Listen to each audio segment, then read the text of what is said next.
নমস্কার। অনিয়মিত কর্মচারীরা নিয়মিতকরণের দাবিতে শীঘ্রই মহাকরণ অভিযান কর্মসূচি সংগঠিত করবে, তার রূপরেখা এক প্রকার ঠিক হয়ে গেছে। ত্রিপুরা অনিয়মিত কর্মচারী মঞ্চের তরফে আগের দিন সেখানে অফিস উদ্বোধন হলো এবং তাকে কেন্দ্র করে আগামী কর্মসূচিকে কেন্দ্র করে তাদের যে সাংগঠনিক বৈঠক, সেই বৈঠকও অনুষ্ঠিত হবে আগামী কয়েকদিনের মধ্যে এবং সেই বৈঠক থেকে আগামী পরিকল্পনা রূপায়ণে দিশা ঠিক করবেন নেতৃত্ব। সেদিক থেকে অনিয়মিত কর্মচারীদের বিষয় যেমন রয়েছে, ঠিক তেমনি আজ আরও কয়েকটি কর্মচারী সংগঠনের সম্মেলন কিংবা কর্মসূচি গেছে। বিশেষ করে সম্মেলন থেকে রাজ্যের শিক্ষক কর্মচারীদের যে বিষয়বস্তু রয়েছে, দাবি দেওয়া রয়েছে, এগুলো নিয়ে আলোচনা হয়। সরকার পক্ষের প্রতিনিধি হিসাবে মন্ত্রীদের উপস্থিতিতে বা বিধায়কদের উপস্থিতিতে এই সম্মেলনগুলো থেকে পেশাগত যে দাবি, সেই দাবিগুলো তারা উত্থাপন করছে। সেদিক থেকে খয়েরপুরে গীতবিতান হলে রেগা কর্মচারীদের পশ্চিম জেলা সম্মেলন অনুষ্ঠিত হয়। সেখানে ৮ দফা দাবি সনদ পেশ করা হয়। বিধায়ক রতন চক্রবর্তীর হাতে সেই দাবি সনদ পেশ করা হয়েছে। সরকারের কাছে দাবিগুলো তুলে দেওয়ার দাবি করা হয়েছে। সেই সঙ্গে বিধায়ক কথা দিয়েছেন এইসব দাবিগুলো মুখ্যমন্ত্রীর কাছে পৌঁছে দেবেন। সরকারের কাছে এসব দাবিগুলো উত্থাপনের পাশাপাশি নজরুল কলা কেন্দ্রে আরও একটি শিক্ষক সংগঠনের সেখানে কর্মসূচি অনুষ্ঠিত হয়, অর্থাৎ সম্মেলন অনুষ্ঠিত হয়। সেখানে মন্ত্রী টিঙ্কু রায় উপস্থিত ছিলেন। তিনিও সরকারের ভাবনা, দৃষ্টিভঙ্গি ইত্যাদি বিষয়গুলো উত্থাপন করেন। কয়েকটি বিষয় যদি আমরা আপনাদের প্রত্যেকের কাছে তুলে ধরি, তাতে রাজ্যের শিক্ষক কর্মচারীদের পেশাগত অনেক দাবি রয়েছে। যে দাবিগুলো পূরণ হচ্ছে কি হবে না তা নিয়ে চর্চা, আলোচনা ইত্যাদি হয়। এদিক থেকে এই সময়ের মধ্যে যে বিষয়গুলো নিয়ে অধিক আলোচনা হচ্ছে, সেটা হচ্ছে সরকার তাদের দাবিগুলো পূরণ করবে কিনা। সরকারের কাছে দাবিগুলো পেশ করার পর তারা যে আশা থাকেন যে দাবিগুলো পূরণ হবে, সেদিক থেকে হবে কিনা সেটা সময় বলবে। তবে আমরা আপাততভাবে আপনাদের প্রত্যেককে নিয়ে আলোচনার নিরিখে এতটুকু বলতে পারি, এই সময়ের মধ্যে রাজ্যের শিক্ষক কর্মচারী, অনিয়মিত কর্মচারী যারাই আছেন, তারা বেশ কিছু বিষয়কে যথেষ্ট গুরুত্ব দিয়ে দেখেন। সেটা হচ্ছে তাদের দাবি পূরণ হচ্ছে কিনা, তাদের যে অধিকার, সেই অধিকার পূরণ হবে কিনা, বা তারা যে বিষয়গুলো সরকারের গোচরে নিয়ে যাওয়ার চেষ্টা করেন সেগুলো পূরণ হবে কিনা। মূলত এই বিষয়গুলো নিয়ে সেখানে চর্চা করা হয়। সেদিক থেকে আপনাদের প্রত্যেককে নিয়ে আমরা যে বিষয়গুলো উপস্থাপন করি এই অনুষ্ঠানে, আপনারা কথা বলবেন, আপনাদের বক্তব্য সেখানে উপস্থাপন করবেন। তার পাশাপাশি আপনারা কয়েকটি বিষয় নিয়ে আলোচনায় শুধু নয়, সরকার কি চাইছে, সরকারের কি বক্তব্য, সরকারের প্রতি আপনাদের আস্থা, ভরসা ইত্যাদি বিষয় রয়েছে। তার সঙ্গে শিক্ষক কর্মচারীদের যে দাবি, শিক্ষক কর্মচারীদের যে অধিকার, সেই বিষয়গুলো নিয়ে যখন চর্চা হয়, আলোচনা হয়, আদৌ সেই দাবি পূরণ হবে কিনা, এই দাবি পূরণ করার মতন সরকারের সদিচ্ছা আছে কিনা, আন্তরিকতা আছে কিনা, তা নিয়ে আলোচনা হয়, আপনারা চর্চা করেন। আপনাদের প্রত্যেকে নিয়ে এই অনুষ্ঠানে কথা বলার আগে কয়েকটি বিষয় বলে রাখি। আপনারা যেখান থেকে কথা বলেন, যখন এই অনুষ্ঠানে কথা বলার সুযোগ পাবেন, কথা বলবেন, কম সময়ের মধ্যে মূল বক্তব্য উপস্থাপন করবেন এবং অন্যকে কথা বলার সুযোগ দেবেন। তার সঙ্গে আপনারা যারা শিক্ষক কর্মচারীদের অধিকার নিয়ে কথা বলেন, শিক্ষক কর্মচারীদের পেশাগত বিভিন্ন দাবি দাওয়া নিয়ে কথা বলেন, তারাও এই বিষয়গুলোর উপর নজর রাখবেন, সময়ের প্রতি নজর রাখবেন। আমরা সেই সঙ্গে আজ অনিয়মিত কর্মচারীদের নিয়মিতকরণের প্রেক্ষাপটে যে দাবিতে যে কর্মসূচি ঠিক করা হচ্ছে, বা অনিয়মিত কর্মচারী মঞ্চের তরফে যে বক্তব্য, তার অংশবিশেষ শুনবো। তার আগে আপনাদের বক্তব্য শুনবো। নমস্কার, কে বলছেন? নমস্কার, বিভাগ থেকে বলছি। এই অনিয়মিত কর্মচারীদের নিয়মিতকরণের আশা ভরসা, আসলে দেখেন, এই সরকারের কাছে সারা ত্রিপুরা রাজ্যের মানুষের, কর্মচারী থেকে বেকার, বেকার থেকে সাধারণ মধ্যবিত্ত পরিবার, বেকার সমস্ত মানুষের কিন্তু আশা প্রত্যাশা অনেক কিছু রয়েছে। কিন্তু থাকার কারণ হলো এই সরকার আসার আগে অনেক কথা বলেছিল অনিয়মিত কর্মচারীকে নিয়মিতকরণ করা হবে, 10,330 কে স্থায়ী সমাধান করা হবে, বেকার কর্মচারীদেরকে নিয়মিতকরণ করা হবে, বছরে 50,000 চাকরি দেবে, বেগা 340 টাকা হবে। এইভাবে কিন্তু মানুষকে মিথ্যা প্রতিশ্রুতি দিয়েছে, কিন্তু মানুষ, আমরা সবাই আশা রয়েছে, কিন্তু তার সরকারের উপরে অনেকটা ভরসা রাখতে হবে। সরকার কি করে, আসলে সরকার কোনোটাই করবে না। কারণ আমরা সব সময় কথা বলি, সরকারের ভাবমূর্তি ভালো না। কারণ এই সরকার মানুষের জন্য কাজ করার কোনো মানসিকতা এখন আমরা দেখিনি। কারণ যাই হয়েছে এই রাজ্যে, যাই কিছু কর্মচারী হয়েছে, তারাও অনেক আন্দোলনের মাধ্যমে দিয়ে তাদের এই চাকরিগুলো আদায় করে নিয়েছে, অনেক লাঠি কিটা খেয়ে পুলিশে। কিন্তু আশা তো মানুষের থাকে, কারণ সরকারের তাদের হলো বড় বড় অ্যাডভার্টাইজে কোনো ঘামতি নেই, ওটা হয়ে যাবে, সেটা করে ফেলবে, ওটা করবো, কিন্তু এইভাবেই চলে। কিন্তু এইভাবে তো বেশি দিন করে চলতে পারে না, কারণ এখন পর্যন্ত অনিয়মিত কর্মচারীকে একজনও নিয়মিতকরণ করতে পারলো না। বছরে 50,000 চাকরি দেওয়ার কথা, যারা বেকার আন্দোলন করছে তারা লাঠি পিটা করে চাকরি পেয়েছে, পুলিশে কিছু পেয়েছে। কিন্তু এইভাবে সারা ত্রিপুরায় যে সমস্ত ডিপার্টমেন্ট গুলোর মধ্যে স্বর্ণপদ পড়ে রয়েছে, কিন্তু স্বর্ণপদ গুলা পূরণ করার মতন কিন্তু সরকার কোনো ভূমিকা গ্রহণ করেনি। কিন্তু 2018 সালে নির্বাচনের আগে আমাদের রাজ্যের এখন বিদ্যুৎ মন্ত্রী বড় বড় কথা বলেছিল, অনেক দেখিয়েছে তো হাজার শূন্যপদ পড়ে রয়েছে। কিন্তু আসলে এখন বাস্তবে দেখা গেল বামফ্রন্টের আমল থেকে এখন বিজেপির আমলে অনেক শূন্যপদ পড়ে রয়েছে, কিন্তু সরকার তাদের নিয়োগ করে না। হসপিটালে যান নার্স নেই, বিআরএস স্টাফ নেই, ফার্মাসিস্ট নেই, স্কুলে যান মাস্টার নেই। কিন্তু আসলে ত্রিপুরা রাজ্যে রেগার শ্রমদিবস কমিয়ে দিয়েছে, রেগার কাজ নেই গ্রামে গঞ্জে। রেগার ত্রিপুরা রাজ্যে গ্রামে গঞ্জে রাস্তাঘাটের বেহাল দশা হয়ে রয়েছে। একটা বন্যাগুলো কিন্তু এখনো মেরামত করতে পারেনি। বহুত ত্রিপুরা রাজ্যের মোট টানা ব্রিজ গুলো অনেক ভেঙে রয়েছে, কিন্তু সেদিকে মেরামত করতে পারেনি। আসলে সরকারের কাছে আমরা আশাবাদী, কারণ এই সরকার বেশি দিন কারণ মানুষের সাথে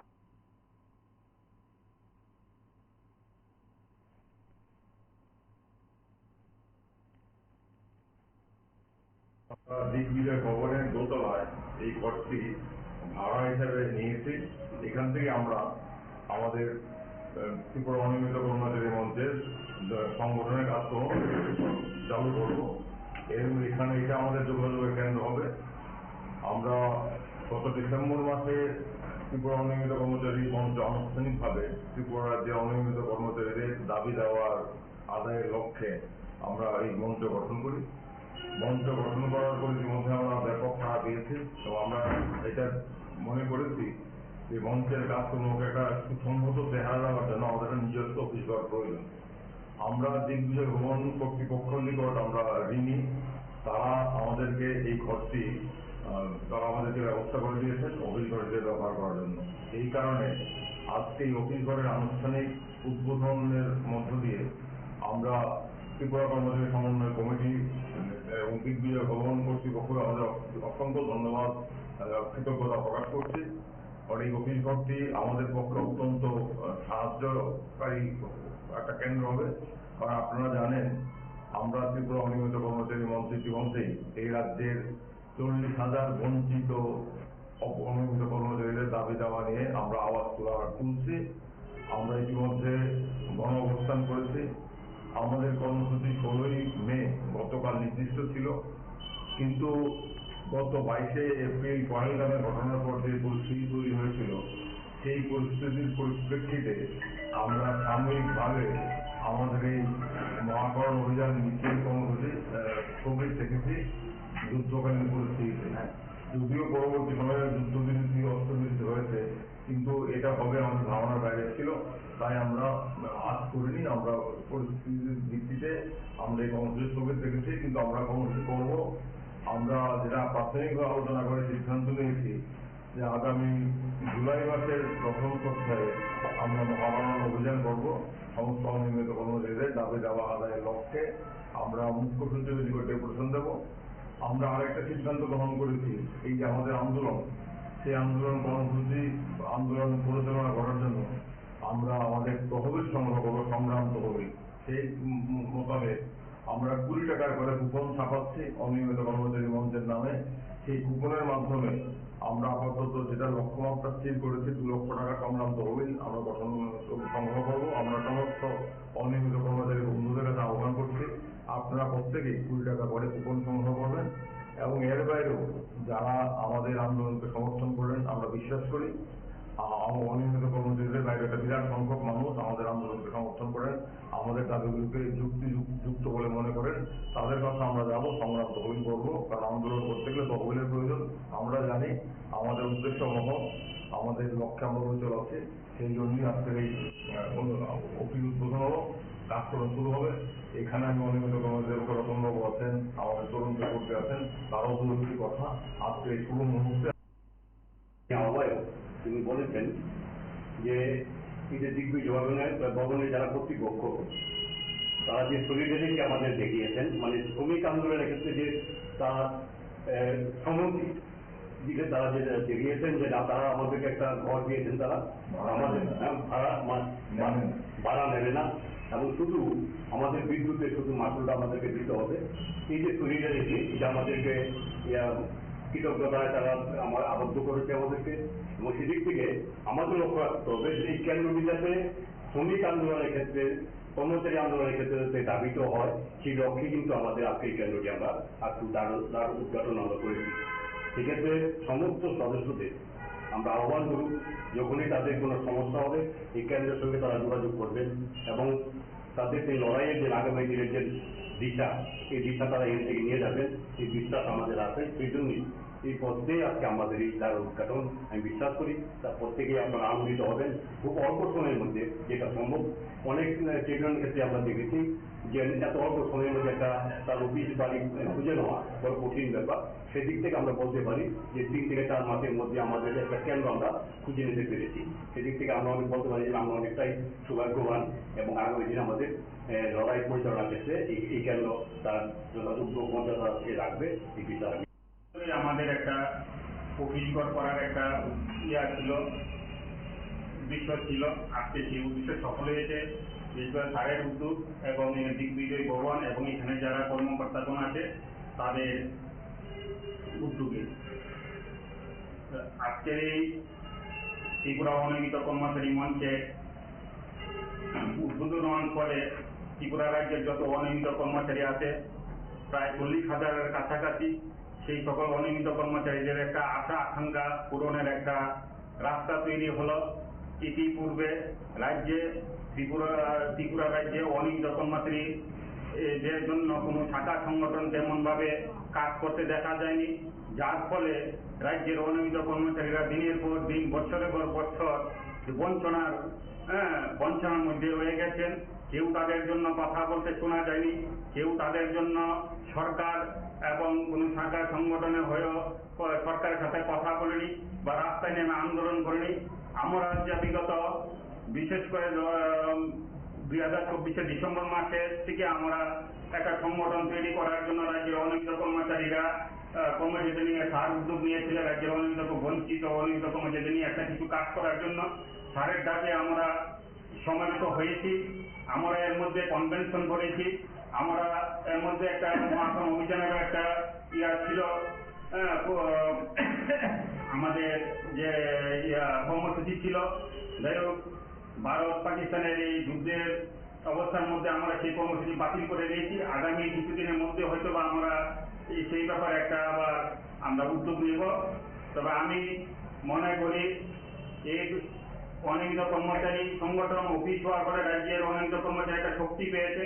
আগামী দিনে এখান থেকে দাঁড়িয়ে রাজ্যের অনিয়মিত কর্মচারী তাদের সমস্যা সমাধানের জন্য একটা করতে পারবে, আশা আকাঙ্ক্ষা নিয়ে রাজ্য সরকারের কাছে পৌঁছতে পারবে, এবং এটা একটা উদ্যোগ গ্রহণ করবে আমাদের এই সংগঠন, এবং অন্যান্য যে আরো সমস্যাগুলি রয়েছে সেই সমস্যাগুলি নিয়েও কাজ করবে। এই বলে আমি সকলকে অসংখ্য ধন্যবাদ।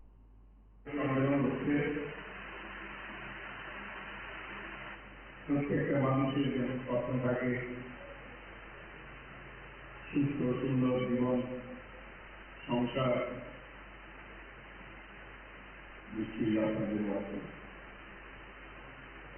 এবং যে টাকা যেটা বলা হয়েছে আপনারা পান সেটা প্রয়োজনের তুলনায় যথেষ্টই কম।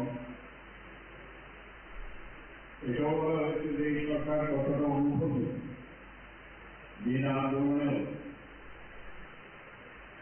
দুবার নমস্কার, কে বলছেন? বেতন বৃদ্ধি করে এবং হ্যালো, পিএফ চালু করে। হ্যালো, কথা বলুন। নমস্কার দাদা, আমি জয়দীপ বলছিলাম আগরতলা থেকে। হ্যাঁ বলুন। বলছিলাম অনিয়মিতদের নিয়মিতকরণ, কর্মচারীদের আশা ভরসা, যে বিষয়টা নিয়ে আজ কথা বলছেন। যারা অনিয়মিত কর্মচারী রয়েছে ত্রিপুরা রাজ্যের মধ্যে, যার সময় হয়ে গেছে, তো তারা নিয়মিত করলে, রেগুলার করলে মনে ভালো হয়। কেননা অনিয়মিত কর্মচারী যারা রয়েছে তাদের মাসিক বেতনের কিন্তু যৎসামান্য অনেক অনেক অনেক কম।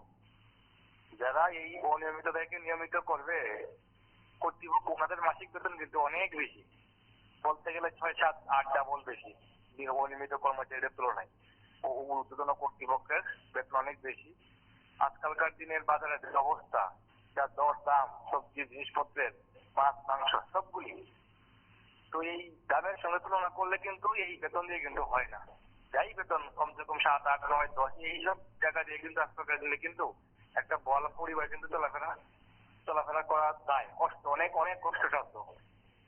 তো অনেক আগেই বলেছিলাম, মানে শুনেছিলাম 18 আগে যে বিজেপি সরকার ক্ষমতার আগে কিন্তু বলেছিল যে ফিক্সড কোনো চাকরি নাকি ত্রিপুরা থাকবে না, এবং যারা অনিয়মিত রয়েছে ওনাদেরকে আলটিমেটাম দিয়ে দিয়েছিল যে সবাইকে রেগুলার করে দেবে, আর ফিক্সড কোনো চাকরি থাকবেই না।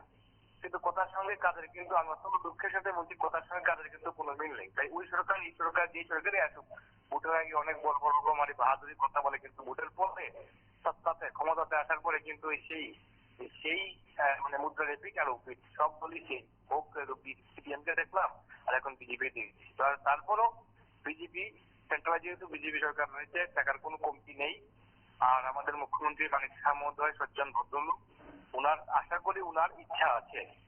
তো আমার কথা যদি উনি শুনে থাকেন বা উনার কানের মধ্যে গিয়ে পৌঁছায় বা উনি যে কোনো ধরনের মাধ্যমে যায়, তাহলে এটাই ওনার মানে মাননীয় মুখ্যমন্ত্রী মহোদয়ের কাছে সবাইকে বাদ দিয়ে দেবে।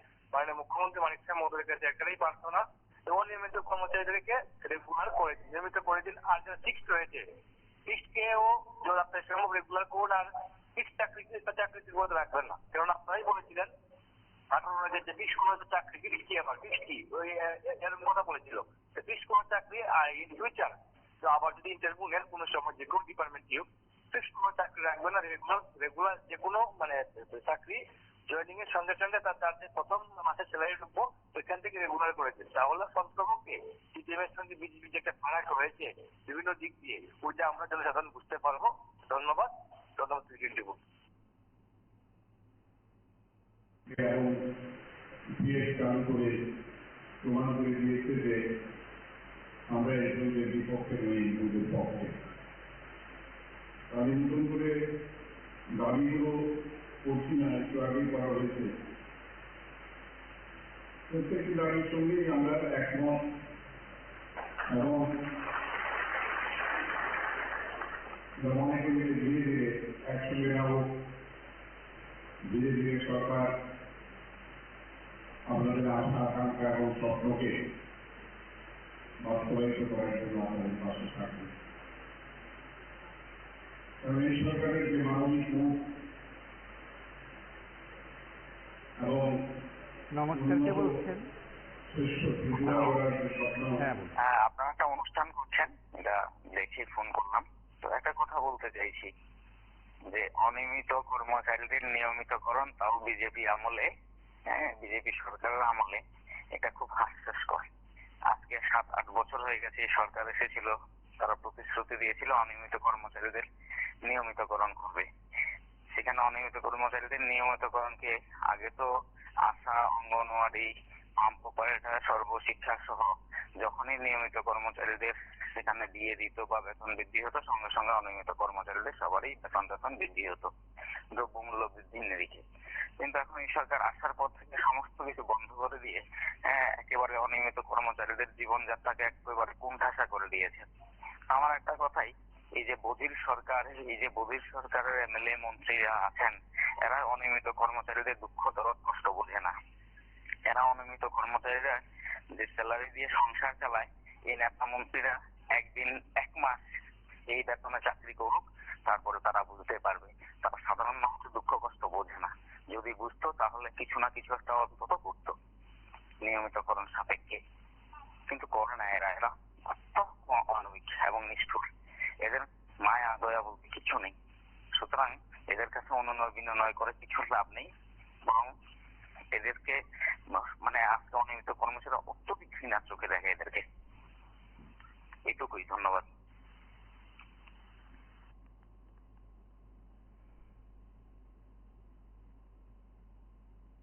ত্রিপুরা গড়ার যে স্বপ্ন আমাদের বর্তমান মুখ্যমন্ত্রী ডক্টর মানিক শাহের নেতৃত্বে চলছে, এবং সমানকালে কেন্দ্রীয় সরকারও আমাদের সাহায্য করে চলেছেন। আজকে আগের ত্রিপুরা নেই, এখন উন্নত ত্রিপুরা এবং শ্রেষ্ঠ ত্রিপুরার স্বপ্ন আমরা সাকার করতে যাচ্ছি। শ্রেষ্ঠ ভারত বলতে গেলে সারা দেশের সমস্ত অঙ্গকে শক্তিশালী করতে হবে। তো আপনারা তারই অঙ্গ, আপনাদের চেষ্টায় এত বড় একটা বিশাল কর্মসূচি সারা দেশ জুড়ে চলছে। দেশ আজ প্রায় অনেকটাই দুর্নীতিমুক্ত, ডিজিটাল সিস্টেম। মোদীজির আমলে এমন সমস্ত স্টেপ নেওয়া হয়েছে,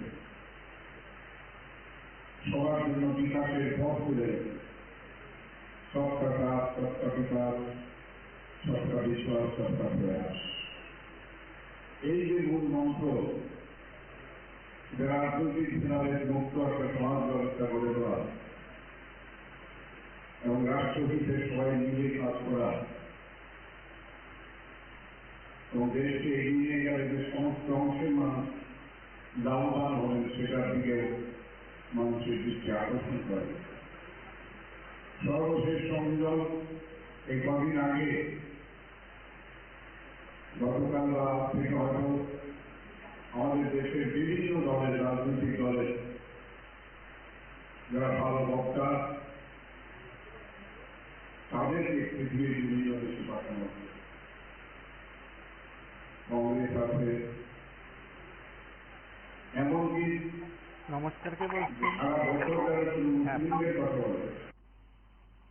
আচ্ছা, অনিয়মিতদের নিয়মিত করার ব্যাপারে আমি একটু আপনারা এই প্রোগ্রামটা একটু শেয়ার করতে চাই। বলুন। সেটা হলো, অনিয়মিতদের নিয়মিত কিভাবে করবে তারা মন্ত্রিসভা বিধায়কদের কিভাবে বেতন বৃদ্ধি করা যাবে এই বিষয় নিয়ে তাদের ভাবনা চিন্তা। আগে যে কথা বলেছিল ভোট নেওয়ার জন্য, সেই কথা তো তারা ভুলে গেছে। এই বললাম আর কি।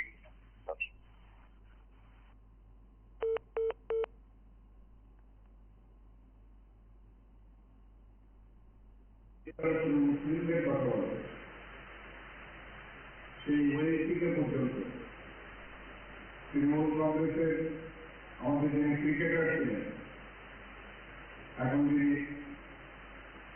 পশ্চিমবাংলা থেকে পাশ করে ইউসুফ পাঠান, কংগ্রেসের শশী থারুর, এনসিপির সুপ্রিয়া সুরে, তামিলনাড়ুর পানিমুখী, নমস্কার, কে বলছেন? সবাইকে দল বেঁধে। হ্যাঁ বলুন। হ্যালো হ্যাঁ বলুন। হ্যালো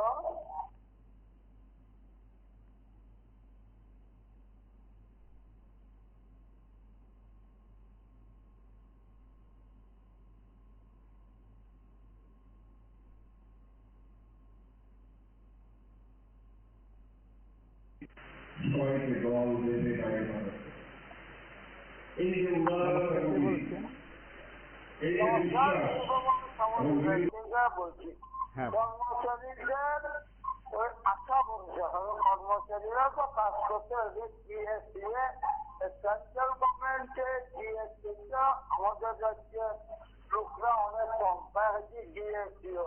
আর নিয়মিত কোনো চাকরি বাকরি এগুলো তো রেগুলার চাকরি, চাকরি ভেবে 5 বছর বলে ঠিক সেগুলো চাকরি একটা পাইলে তো আমার প্রথম থেকে আমরা চাকরি পেয়ে দেওয়া হতো।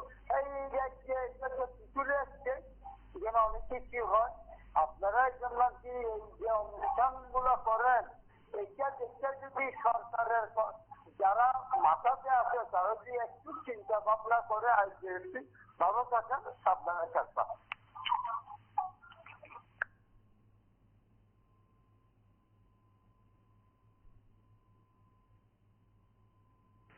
সবাইকে দল বিশ্বাস এবং বিরোধী দলকে যে মর্যাদা দেওয়া সারা বিশ্বের সামনে এটা প্রমাণ করে দিয়েছে যে ভারত এক এবং অভিন্ন। রাষ্ট্রের কাজে, দেশমন্ত্রী কাজে, রক্ষার কাজে আমাদের দেশের মধ্যে কোনো ভেদাভেদ নেই, না জাতপাত, না রাজনৈতিক ভেদাভেদ। সেই একটা নতুন পরিসরে আমরা চলে এসেছি। আমি আশা রাখি, বিশ্বাস রাখি যে আগামী দিন আপনাদের সঙ্গে কাঁধে কাঁধ মিলিয়ে, পায়ে পা মিলিয়ে আমরা সামনের দিকে এগিয়ে যাব এবং আমার তরফ থেকে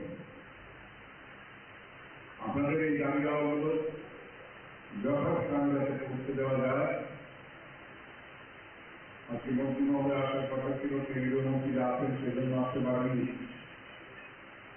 উনি এলে হয়তো আমি নাও আসতে পারতাম, কিন্তু যখন দেখলাম যে উনি আটকে গেছেন শত অসুবিধার মতো আমি ছুটে এসেছি, কারণ আমি সংগঠনের মানুষ।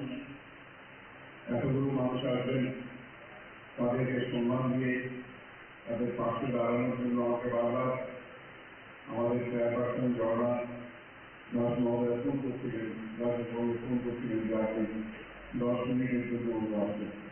10 মিনিটে তো হয় না, সব কিছু ফর্মালিটি আছে। যাই হোক, আমি এবং আমার সহকর্মী যারা আছেন তারা আপনাদের পাশে আছি। আমাদের রাজ্য সম্মেলন শেষ হোক, পরবর্তী সময় আপনাদের নেতৃবৃন্দের সঙ্গে বসে এই কাজে আমরা আরো কতটুকু আপনাদের এগিয়ে দিতে পারি সেই বিষয়ে আমরা আলোচনা করি। দ্রব্যমূল্য নিয়ে বিভিন্ন সময় বা সরকারি কেন্দ্রীয় সরকারের বিভিন্ন নীতি নিয়ে বিমান ক্রয় বা বিভিন্ন ধরনের সামাজিক খাতে খরচ।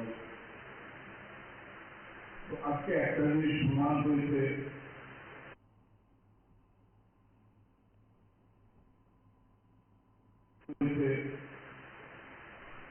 যে 2014 সাল থেকে আজকে 25, কিছুদিন আগে পেহেলগাঁওয়ে যেভাবে আমাদের শান্তিপ্রিয় নিরীহ পর্যটকদের জাতি দেখে নৃশংসভাবে শুরু করা হয়েছে, সেই সন্ত্রাসবাদীদের বিরুদ্ধে নিখুঁত নিশানায় ভারতীয় সেনাবাহিনী স্থল, জল, আকাশ তিনদিক থেকে আক্রমণ করে ওই সন্ত্রাসবাদীদের মদতদাতা আশ্রয়ভুক্ত পাকিস্তানকে ফিরিয়ে দিয়ে ওরাও চেষ্টা করেছে, শত শত ড্রোন পাঠিয়েছে, মিসাইল দেখেছে, কিন্তু আমাদের আকাশ প্রতিরক্ষা ব্যবস্থা বাড়তে পারে। আর আমাদের সেনাবাহিনী নিখুঁত লক্ষ্যে অস্বাভাবিক লোকদের যাতে ক্ষতি না হয়, শুধু সন্ত্রাসবাদীদের ঘাঁটিগুলো এবং বিমান ঘাঁটিগুলো সেগুলো ধ্বংস করে দিয়েছে। এতে প্রমাণ হয়েছে যে আমাদের প্রতিরক্ষা ব্যবস্থা এবং আমাদের দেশের তৈরি যে অস্ত্র আজকে ব্রহ্মপুর কেনার জন্য সারা পৃথিবীতে প্রতিযোগিতা শুরু হয়ে গেছে। মোদীজি সর্বক্ষেত্রে আজকে করোনার সময় যেভাবে বিশ্বকে নেতৃত্ব দিয়েছে এবং যেভাবে আমাদের দেশকে বাঁচিয়েছে, হয় না খেয়ে না হলে রোগে মারা যাওয়ার যে সম্ভাবনা তৈরি হয়েছিল সেটা থেকে আমাদের মুক্তি দিয়েছে। এবং আজকে 1 বছর যাবৎ মাথা পিছু 80 কোটির উপর মানুষকে বিনামূল্যে 5 কেজি করে রেশন সরবরাহ করেছে। বিনামূল্যে আমাদের টিকা দিয়ে বাঁচিয়েছে। শুধু আমাদের নমস্কার স্যার, আমি নর্থ ত্রিপুরা থেকে বলছি। হ্যাঁ, বলুন। বলছি যে স্যার, আপনি যে এই অনুষ্ঠানটা করছেন অনিয়মিতদের নিয়মিতকরণের যে বিষয়টা, ঘটনা হচ্ছে বিগত সরকারের আমলে যে একটা রুলস ছিল যে অনিয়মিত কর্মচারীদের 10 বছর পূরণ হলে তাদেরকে নিয়মিত করা হতো, যেমন DRW, casual, part time worker, এই ধরনের ক্যাটাগরি স্টাফকে। 2018 সালে বিজেপি সরকার প্রতিষ্ঠিত হবার পর এই যে রুলসটারে কিপ এন্ড হোল্ড করা হলো 18 সালের অক্টোবরের দিকে বা সেপ্টেম্বরের দিকে সেই রুলটাকে কিপ এন্ড হোল্ড করা হলো। কিন্তু আজ পর্যন্ত সেই নিয়মটাকে কি বলছে, সেটাকে আর এখন পর্যন্ত সেটাকে পুনরায় চালু করা হচ্ছে না। এবং সেই অর্থে আমরা যারা অনিয়মিত কর্মচারী, রাজ্যের অনিয়মিত কর্মচারী, হাজার হাজার অনিয়মিত কর্মচারী যারা রয়েছি, তাদের জীবনটা অনিশ্চয়তার দিকে চলে গেল। অনেক কর্মচারী মারা যাচ্ছে, অনেক কর্মচারী 60 বছর হবার পর খালিয়াতে করে যাচ্ছে, খালিয়াতে গড়ে চলে যাচ্ছে, উনিটাও একটা পেনশন পর্যন্ত নাই, একটা ভাতা পর্যন্ত নাই। তো সেই কর্মচারী সেই 60 বছর হবার পর যে চাকরিটা চলে গেল, তার সে কি করবে, সে কি করে খাবে, সে কোথায় গিয়ে কাজ করবে? কারণ সে তো 20-30টা বছরে সেই দপ্তরকে দিয়ে গেছে, বিভিন্ন দপ্তরে যারা অনিয়মিত রয়েছে আমরা শ্রম দিয়ে গেলাম, কিন্তু 60 বছর পর যখন সরকার আমাদেরকে যখন ঘরে পাঠিয়ে দিল, তখন এই অনিয়মিত কর্মচারী কি করে খাবে? তার জন্য সরকারের কাছে বিনম্র অনুরোধ, আমাদের যে মুখ্যমন্ত্রী উনি জনদরদী, আমরা সবাই লক্ষ্য করে দেখছি যে উনি বিভিন্ন উন্নয়নমূলক কাজ করছেন। আপনার চ্যানেলের মাধ্যমে সম্পূর্ণ রাজ্যবাসী এবং আমাদের যে মন্ত্রিসভার মন্ত্রীরা রয়েছেন সবার কাছে করজোড়ে আবেদন, যাতে পুনর্বার আমাদের সেই অনিয়মিত কর্মচারীদের নিয়মিত প্রথাটা চালু করা হোক। কারণ আমরা এই রাজ্যের মানুষ, আমরা এই সরকারকে প্রতিষ্ঠিত করেছি। যদি আমরা অনিয়মিত কর্মচারী এই সরকারের আমলে যদি সবকা সাথ সবকা বিশ্বাস সরকারের আমলে যদি আমরা ব্যর্থ থাকি, আমাদের ন্যায্য পাওনা থেকে যদি আমরা বঞ্চিত থাকি, তাহলে আমরা কোথায় যাব? প্রধানমন্ত্রী বলছেন যে সমাজের লাস্ট পাশে দাঁড়িয়ে যে ব্যক্তি রয়েছে সেই ব্যক্তিরও যাতে বিকাশ হয়, সেই জায়গায় কিছুটা অনিয়মিত কর্মচারী সেটা থেকে বঞ্চিত।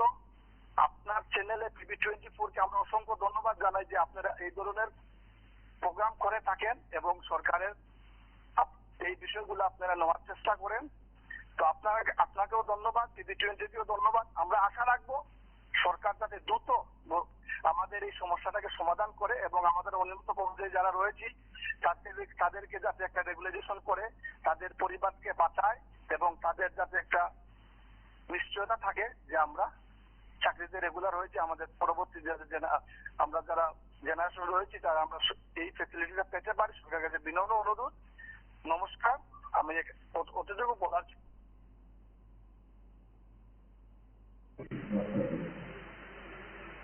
সেই রক্ষাকর্তার হাতে দেশ কতটা নিরাপদ আমরা শুধু না সারা বিশ্ব দেখেছি। সেই সঙ্গে আজকে সারা দেশ জুড়ে তিরঙ্গার জয়গান আমরা দেখছি, স্যালুট জানাচ্ছি। সর্বধর্ম সমন্বয় দেশ, নমস্কার, কে বলছেন? হিন্দু মুসলমান জৈন খ্রিস্টান। হ্যাঁ বলুন। আমি বলতে চাই, মাননীয় মুখ্যমন্ত্রী মহোদয়, আপনি বর্তমানে এখন যে রয়েছে মুখ্যমন্ত্রী মহোদয়, আপনি তো স্বাস্থ্য দপ্তরের একজন বড় চিকিৎসক ছিলেন, ডাক্তার প্রবীর স্যার। আপনি তো আমাদের দুঃখ কষ্টটা একটু বুঝতে পারবেন, কেন আপনি তো এই দপ্তরের একজন বড় অফিসার ছিলেন, এখন আপনি মুখ্যমন্ত্রী। তো আপনি কি করছেন এখন? আপনি তো চুপ করে বসে রয়েছেন, আপনি কিছুই তো করছেন না অনিয়মিত কর্মচারীদের ব্যাপার। অনিয়মিত কর্মচারীদের হাল কি অবস্থা ত্রিপুরা রাজ্যে? এই 10-12 হাজার টাকা দিয়ে কিভাবে চলবো আমরা বলুন তো? আমাদের ছেলে মেয়েদের কিভাবে পড়াশোনা করাবো? দিনের দিন জিনিসের দাম কিভাবে বাড়ছে, আমরা তো অনাহারে মরে যাব। ত্রিপুরা রাজ্যে বিপ্লব দেব বলছিল অনিয়মিত কর্মচারীদের কোনো আন্দোলন করতে হবে না, আপনি সব হয়ে যাবে। এখন বিপ্লব দেব তো চলে গেছে, এখন তো বুঝতে হবে আমাদের মাননীয় মুখ্যমন্ত্রী মহোদয় তার তো একটা বড় গুরুত্বপূর্ণ সিদ্ধান্ত নিতে পারে অনিয়মিত কর্মচারীদের জন্য। আশা করি অনিয়মিত কর্মচারীদের জন্য মাননীয় মুখ্যমন্ত্রী মহোদয়, উনি একজন ভালো মনের মানুষ, উনি একটা কিছু করবেন অনিয়মিত কর্মচারীদের জন্য। আমরা আশা আছি, আমাদের পরিবার আশা আছে উনি একটা কিছু করবেন, রাজ্য সরকার আমাদেরকে কিছু একটা করবেন। কেননা আমরা আরেকটা কথা বলতে চাই, এই সরকারের আমলে আমরা অনিয়মিত কর্মচারীরা বঞ্চিত, সত্যি কথা যেটা বামফ্রন্ট সরকারের আমলে 10 বছরের অনিয়মিত কর্মচারীদের নিয়মিতকরণ একটা রুট ছিল, সেটা এই সরকারের আমলে বন্ধ করে দিয়েছে, এখনো রুট চালু করেনি। কিছুদিন আগে আমরা শুনলাম পোর্টালের মাধ্যমে নাকি নাম নথিভুক্ত করছে সমস্ত দপ্তর থেকে, কোথায় এখন তো কিছুই শুনতে পাচ্ছি না। হাইকোর্টের রায় পর্যন্ত মানছে না ওরা। কি সরকার চলছে রাজ্যে একটা? এখন সমস্ত মন্ত্রী মহোদয় যদি একটু চিন্তা করে আমাদের জন্য, মাননীয় মুখ্যমন্ত্রী যদি চিন্তা করে, ওনার হাতে দপ্তর রয়েছে, স্বাস্থ্য দপ্তর। আমরা তো কবে নিয়মিত হবার কথা, 7 বছর ধরে আমরা ত্রিপুরা রাজ্যে কত হাজার অনিয়মিত কর্মচারী নিয়মিতকরণ থেকে বঞ্চিত। কার জন্য? আজকে বিজেপি সরকারের জন্য। এখন তো আমরা বলবো বিজেপি সরকারের জন্য অনিয়মিত কর্মচারীরা নিয়মিতকরণ থেকে বঞ্চিত। ওদের জন্য কিছু একটা করেন, অনিয়মিত কর্মচারীদের জন্য কিছু একটা করেন, আশা করি কিছু একটা করবেন।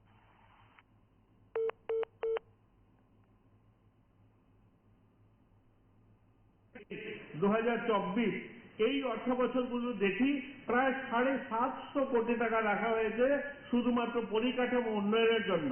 ইতিমধ্যে যে বিল্ডিং গুলো কমপ্লিট হয়েছে, 6টা স্কুল বিল্ডিং কমপ্লিট হয়েছে, যেগুলো আমাদের রাজ্যে উদ্বোধন করে নিয়েছেন মাননীয় মুখ্যমন্ত্রী।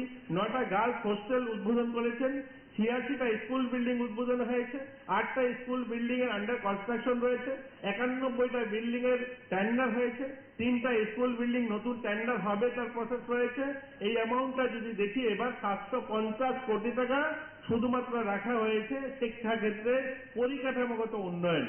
এই যে বিপুল ভাবে আমরা পরিবর্তন আসছে, আমরা শুধু বলার জন্য নয়, আমরা বিকশিত ভারত বিকশিত ত্রিপুরা বলছি, বিকশিত ভারত ত্রিপুরা বলার জন্য না, সেটা আজ আমাদের সরকার করছে, সেগুলো আমরা রিয়েলাইজ করছি কিনা, আমরা আমাদের ছেলে মেয়েদের যাদেরকে শেখাচ্ছি বা আমরা স্কুল করছি, আমরা তাদের মধ্যেও এই যে রাজ্য এগোচ্ছে, রাজ্য আত্মনির্ভরতার দিকে এগোচ্ছে, রাজ্যের পরিকাঠামো উন্নয়ন ঘটছে, রাজ্যেও কিছু করা যেতে পারে, এটাও আমাদের শেখাতে হবে। নতুবা ওই আজকে যেভাবে জেআরবিটিতে আমরা দেখলাম যে হাজারো ছেলে মেয়ে যারা ইন্টারভিউতে এসে মাস্টার ডিগ্রি করার পরও পিওনের চাকরির জন্য লাইনে দাঁড়িয়েছে, সেটা হয়েছে, সেটার জন্য আমি আপনাদেরকে দায়ী করব না, সেটা আমাদের ব্যবস্থা দীর্ঘ সময় ধরে যে চলে আসা ব্যবস্থা, সেই ব্যবস্থার ফল হচ্ছে আজকে ছেলেরা ভাবে যে আমাদের রাজ্যে বোধহয় কিছু করা সম্ভব নয়, আমরা বোধহয় অবহেলিত। কারণ এর আগে যারা ছিলেন সরকারে, সেই সরকার পক্ষে যারা দাঁড়িয়ে কথা বলতেন, তারাও বলতেন যে আমরা বঞ্চিত, আমরা অবহেলিত, আমাদের রাজ্য বোধহয় কিছু করা সম্ভব নয়। কিন্তু আজকে যে সরকারে যারা রয়েছে তারা বলে যে আমরা আত্মনির্ভর, আমাদের রাজ্যে বিভিন্ন রিসোর্স রয়েছে, ন্যাচারাল বিভিন্ন সম্পত্তি রয়েছে আমাদের এখানে প্রায় 1500 কোটি টাকার রাবার, 1 লক্ষ মেট্রিক টন রাবার উৎপন্ন হয়, আমাদের এখানে বাসের স্কিল ওয়ার্কাররা রয়েছে, বাস বেতে ভালো কাজ হয় আমাদের এখানে, ন্যাচারাল গ্যাস আমাদের এখানে উত্তর পূর্বাঞ্চলের মধ্যে অধিক গ্যাস উৎপন্ন হয় আমাদের এখানে। তো আমাদের এখানে বিভিন্ন স্কোপ রয়েছে আমাদের ছেলেমেয়েরাও জব ক্রিয়েটার নিজেদেরকে তৈরি করতে। এটা আমাদের যারা শিক্ষক মন্ডলী নিশ্চয়ই তাদেরও অবদান থাকতে হবে, তারাও তাদেরকে সেভাবে গড়ে তুলতে হবে। আমরা যদি দেখি রোড কানেক্টিভিটি, আমি ধর্মনগর থেকে আসি, আজ থেকে আমার নিখিলদা অনেকদিন ধরে ত্রিপুরাতে আছেন, তিনিও দেখেছেন এই আজ থেকে 5-7 বছর আগে ধর্মনগর থেকে এখানে অনেকে এসছেন, কৈলাসহর থেকে অনেকে এসছেন। আগরতলা আসাটা আমাদের জন্য দুঃস্বপ্ন ছিল। এই বর্ষার সময় আমরা আগরতলা আসবো সেটা ভাবতেও অবাক লাগতো, কারণ আসবো কিনা ঠিক ছিল না। একটা ন্যাশনাল হাইওয়ে কোনো কারণে মাটি ভেঙে রাস্তা বন্ধ হয়ে গেল, তাহলে আর সেদিন আসতে পারবেন না, 3-4 দিনের জন্য বন্ধ। আর আসতে গেলে 6 থেকে 7 ঘন্টা সময় লাগে, কিন্তু আজকে আমি কৈলাসহর থেকে আসি মাত্র 2 ঘন্টা সময় লাগে, আগরতলা থেকে আসি তো 2.5 ঘন্টা সময়, আগরতলা থেকে ধর্মনগর যাই 2.5 ঘন্টায় চলে যাই, কৈলাসহর 2 ঘন্টা, 2.25 ঘন্টায় চলে যাই। এটা পরিবর্তন হয়েছে, এটাও আমাদের রিয়েলাইজ আমরা করছি কিনা আমি জানি না। আজ যদি দেখি আমাদের রোড কানেক্টিভিটি বা যোগাযোগ ব্যবস্থায় 2014 সালে গোটা দেশেই সেই চিত্র। 2014 সালে আমাদের ভারতে 91,000 কিলোমিটার রাস্তা ছিল, জাতীয় সড়ক ছিল, আজকের দিনে দাঁড়িয়ে 1,50,000 কিলোমিটার জাতীয় সড়ক হয়েছে। আমাদের রাজ্যে জাতীয় সড়ক ছিল মাত্র একটা, আজকের দিনে 6টা জাতীয় সড়ক, 1,000 কিলোমিটার রাস্তার কাজ হচ্ছে এবং আরো 4টা রাস্তা নতুন মঞ্জুরি আমরা পেয়েছি। গ্রামীণ সড়ক আগে ছিল মাত্র 3,80,000 কিলোমিটার গোটা ভারতে, আজকে যেখানে 7.5 লক্ষ কিলোমিটার জাতীয় সড়ক তৈরি হয়েছে। আগে মেট্রো রেল চলতো 5টা শহরে, এখন মেট্রো রেল চলে 22টা শহরে। আমাদের আগরতলাতে দেখুন 1964 ধর্মনগরে রেল এসেছিল, ওই রেল ধর্মনগর থেকে কুমারঘাট আসতে 25 বছর সময় লেগেছে। এখানে যারা শিক্ষকরা রয়েছেন ওই এলাকায় বলতে পারবেন 1989-এ ওই রেল কুমারঘাট এসছে। আর সেই ধর্মনগর 1964 রেল এসছে, পরবর্তী সময় সেটা কুমারঘাটে এসেছিল। কুমারঘাট থেকে 30 কিলোমিটার, অর্থাৎ ধর্মনগর থেকে কুমারঘাটের দূরত্ব 30 কিলোমিটার। 30 কিলোমিটার রেল রাস্তায় আসতে 25 বছর সময় লেগেছে। 89-এ কুমারঘাট রেল পৌঁছায় এই 1964 থেকে। ভাবুন, মাত্র 30 কিলোমিটার রাস্তা এসে 25 বছর লেগেছে। আর ওই রেল 2014 সালের পর সাবরুম অবধি, সাবরুম থেকে বদরপুর 400 কিলোমিটার মাত্র 5 বছরে কমপ্লিট হয়েছিল। আজ 18 খানা রেল ভারতবর্ষে।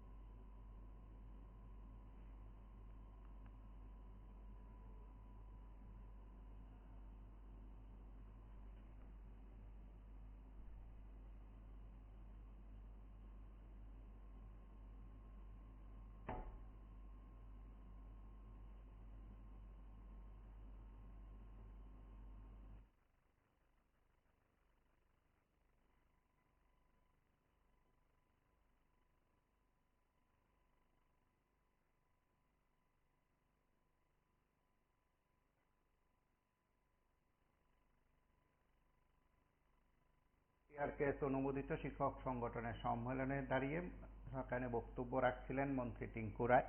রাজ্য সরকারের কি উদ্যোগ, শিক্ষার সম্প্রসারণে কি ব্যবস্থা নেওয়া হয়েছে ইত্যাদি বিষয়গুলো তিনি উত্থাপন করেছেন। আপনারা প্রত্যেকে জানেন যে রাজ্য সরকার এই সময়ের মধ্যে শিক্ষা সহ সামগ্রিক দিক থেকে নানা পরিকল্পনা গ্রহণ করে এগুচ্ছে। সরকারের তরফে দাবি কিংবা বক্তব্য রাজ্যের সকল অংশের মানুষের কল্যাণ করা হচ্ছে।